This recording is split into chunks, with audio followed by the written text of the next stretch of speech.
Have you ever had one of those weeks where, or even a day, everything's going along swimmingly, you're like, yeah, life is good, all of a sudden, bam, something happens.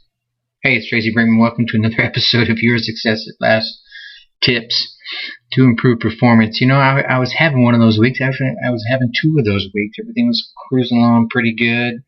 And all of a sudden, Friday, bam, something happened. And my podcast to you didn't get out. And you heard me get it out to you finally on Sunday. And then, bam, it repeated again yesterday. So here we are, Tuesday night. I think I've got it fixed. I think I've got it nailed down. It just... sometimes you just got to brainstorm solutions. And that's what we're going to talk about today. It's inspired my topic for today. I've been so focused on trying to fix this booger. And that's a technical term, ladies and gentlemen. I don't always pick my boogers, but sometimes my boogers pick me. Well, I don't pick my boogers, but sometimes my boogers pick me. Yeah, it's something gone in there and boogered everything up, and I think I've got it fixed now. So here we are. We're going to talk about facing your enemy and brainstorming solutions. Because as you've heard me mention before, over the course of my life and my childhood and my adult life, the military has played a pretty significant role. What with my father being a 20-plus year military man and me growing up all over the world, and was lucky enough to do a tour of duty myself in the service, and very proud of that fact, and grew up all over, got to meet a lot of different kinds of people. But no matter what your personal opinion about those who serve in the military, and I do hope you hold a certain level of pride for those men and women that serve in their armed forces of whatever great country you happen to listen to. I know a majority of my listeners are here in the United States, but I have a lot in the UK and Canada, and even Africa and India, if I looked at the map correctly. But you have to admit, this environment, the military environment, teaches you a lot of things that you can apply to various roles in your life, be it relationship, business, or just your personal life. And a lot of the key lessons I learned in the military growing up, as well as my time in the military itself, I apply to my personal and my business career a lot. And one of those such lessons, and I'm not going to talk about the ones I talked about last week, but there's another one. It's facing your enemy. There's only one way you'll ever be able to defeat an enemy, and that is to face him. You're going to have to stand toe-to-toe with your enemy. And when you do, here's one of the cool things. They begin to appear a little less intimidating. And as you stand up and you puff your chest out, right, they seem a little less intimidating. And as you glare them down, they seem even less intimidating. They begin to diminish in their ability to impose that original amount of fear and anxiety that they gave in your heart. They often lose all their ability to strike fear in the hearts of men, to quote an old radio show from way back when. So you think about it, there's a number of tactics you can use to make this even more so, and that's what I'm here to talk about today. I'm flying off the seat of my pants because literally minutes ago fixed my boogered up problem, and so here I figured, all right, I've got it fixed. I want to go ahead and get this show out to my folks right away. Let them know I haven't disappeared on them, that I'm still here ready to talk to them. So we're going to go through a brainstorming process. Now, this brainstorming process can be done alone. It can be done solo. So if you're dealing with some personal problems or some solopreneur problems or entrepreneur problems, and you're having to solve them alone, the same process works solo as well as in a group of people. Because here's the thing: studies have shown, and I've read a number of those studies, that groups of people, I'm not talking about a group, I'm talking about a group of 5, 10 participants, right, is about the best size for your brainstorming activities. And studies have shown that any given number of people working on the same problem are going to generate 50% more effective ideas, right? They're going to come up with, twice as many ideas. And I was sitting in a conference, 4 or 5 years ago, and someone was doing a great little brainstorming idea, and they sat a styrofoam cup. Actually, there was already a styrofoam cup sitting in front of each one of the places on the table, and we were sitting around tables, probably 6 to 8 people per table, and each one of us had a cup sitting there, a styrofoam cup. And the facilitator at one point in the meeting said, "Okay, here's what I want you to do. On your own, no peeking, I want you to come up with as many uses for that styrofoam cup as you can. Now, luckily, me being the pretty creative guy that I am, I just hurt myself patting myself on the back there. Oh, the cramp in my shoulder. Anyway, I was able to come up with a lot of ideas. And actually, I stumbled across that list not too long ago, just having moved from Pennsylvania to Ohio. And that's what made me think about that. And I literally filled up a sheet of 8.5 by 11 lined paper, college ruled paper, on 2 rows. So I had 2 columns of ideas on the front and probably about halfway down the back. So I had a long list of ideas because I've been doing this a long time, problem solving and creative brainstorming, right? But I digress. The ideas I wanted to drive home is that as you use this process over and over again, you'll get really, really good at it, right? So don't be crushed if it doesn't work. Oh, Tracy said it was a great idea, but I didn't get a whole lot out of it.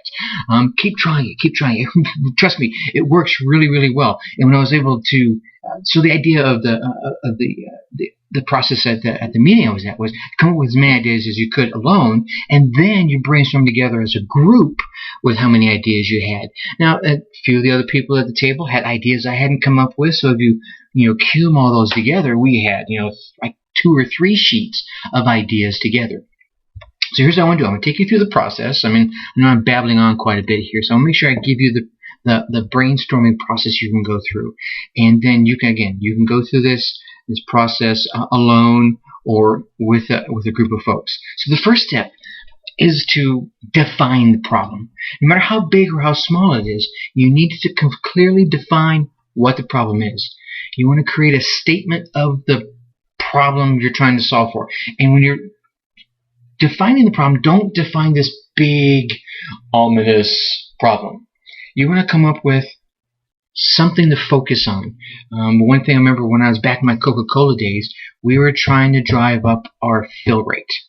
Okay? How do we drive up our fill rate was the problem. Okay? It wasn't, how do we stay more in stock, or how do we do this, or how do we do that? It was, how do we drive up our fill rate? Now, everyone was focused on that. Now, mind you, there was probably lots of things driving that problem, but everyone was focused on that one solution. So make a clear statement and then write it out. Now, everyone is focused, or you're clearly focused on that one problem. It does a couple of things. Kind of clears your head, takes it off that hanger, that mind hanger I've told you about in the past, and sets it out there for you so you can always look at it and read it. Now, if you're doing this alone, one of the things I want you to do is list a number of names or organizations that could help you with your problem, and this may help you think like them, which is another tactic you can do, or it help you then turn around and instead of thinking like them, you could literally call them, send them an email, or whatever, Skype them, whatever tactic you want to use, and ask them for some solutions. But while you're going through your problem-solving idea by yourself, and when you get those solutions, when you're talking to them or Skyping with them, be sure to take notes. I can't tell you how many times I've heard about people say, I called them up, but I forgot what they told me. Take notes, right? Keep a recorder with you. So many people have smartphones nowadays that have voice note-taking abilities on there. Anyway, so back to our brainstorming tactic. So now you've got your problem clearly defined, clearly written out. Now sit back, reread that statement, and now let the ideas flow. And here, there's 4 rules you have to remember when it comes to brainstorming. There are 4 basic rules. These cannot be broken, or the flow kind of stops. It's like a river. You break one of these, and a dam kind of pops up in front of you. Rule number 1, there's no negative thinking allowed. The wilder the ideas, the better. If someone in your group or you catch yourself saying, that's a bad idea, stop. Don't. Just write it down. If it gets crazy, fine, get crazy. Can you remember being a kid saying, wow, wouldn't it be great to have a unicorn? Yes, it would. A unicorn with wings. Yes. Unicorn with wings and purple spots. Yes. Unicorn with wings and purple spots and gold hooves. Yes. Let them go. Let them go. Suspend judgment. That's rule number 2. Ideas are going to be judged later. Right? This is all about idea generation. Right? You want a large number of ideas. That's rule 3. Right? And then rule 4 kind of comes from the first 3. Combination and improvement ideas are what you're really after. So rule 1, no negative thinking. Rule number 2, suspend judgment. Rule number 3, you want a large number of ideas. Rule number 4, combine and improve. All right?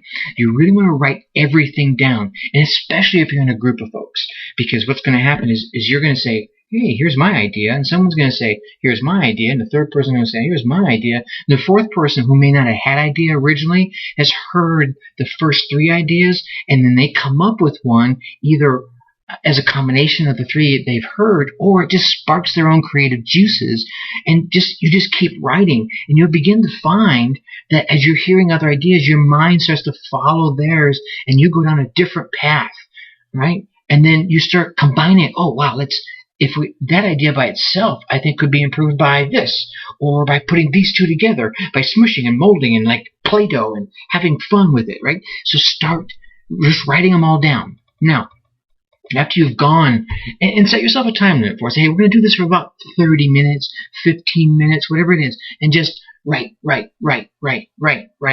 No judging, right? Just let them go. Be wild. Be crazy. Laugh. Have a good time. Who cares? And then when the time limit's over, stop, right? Now, if ideas keep coming as you're going through the next step, that's fine. Let it go, all right? Keeping an eye on my time here.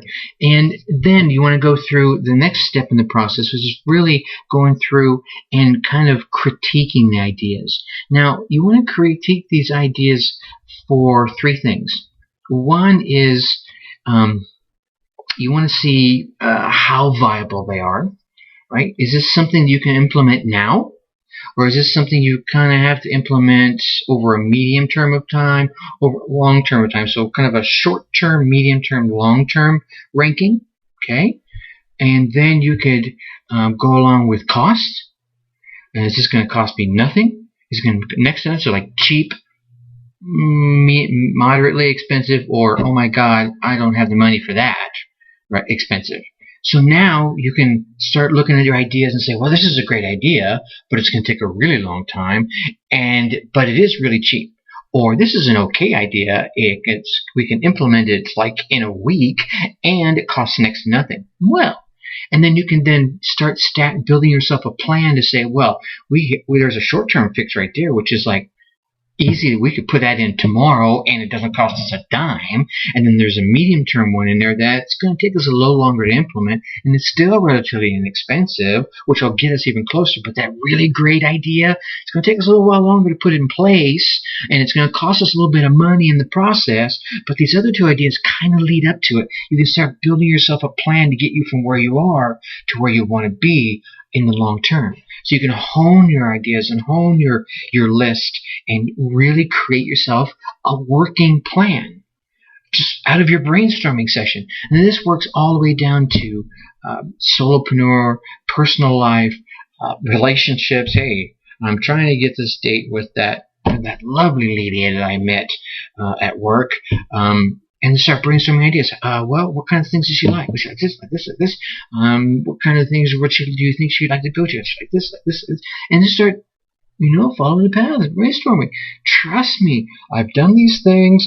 I just don't go whimsical on this. I see a lady that I have long-term infatuation for. This is, of course, not now. I mean, I don't do that now. I mean, back in my dog days when I was chasing ladies all over Southern California. Anyway, I would sit at night and almost brainstorm the situation, role play it out. She would say this, I would say that. She would say this, I would say that. So that when I finally was in front of the beautiful woman, I was less likely to choke, right?